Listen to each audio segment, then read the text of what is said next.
సడన్‌గా Russia Facebook, Instagram, X, WhatsApp లాంటి major ప్లాట్‌ఫామ్స్‌ని ఎందుకని బ్యాన్ చేసింది? దీనికి సమాధానం ఇస్తూ రష్యా 2020 రష్యా-యుక్రెయిన్ వార్ టైమ్ నుండి ఈ ప్లాట్‌ఫామ్స్ రష్యా స్టేట్ మీడియాను రిస్ట్రిక్ట్ చేశాయి. ఇంకా ఆర్మీకి ఇంకా పుతిన్‌కి వ్యతిరేకంగా ఉన్న వైలెంట్ కంటెంట్‌ని అలౌ చేశాయి. ఫేక్ వార్ న్యూస్‌ని రిమూవ్ చేయటం మానేశాయి.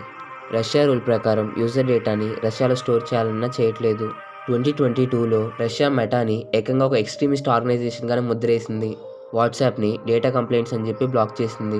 ఫేస్‌బుక్ ఇంకా ట్విట్టర్‌ని discrimination against Russian media and illegal content అని చెప్పి బ్లాక్ చేశారు. తెలివిగా రష్యా యూట్యూబ్ డైరెక్ట్‌గా బ్యాన్ చేయకుండా స్లో చేశారు. ఎంత స్లో చేశారంటే మీరు ఒక యూట్యూబ్ వీడియో కూడా ఓపెన్ చేయలేని విధంగా చేశారు.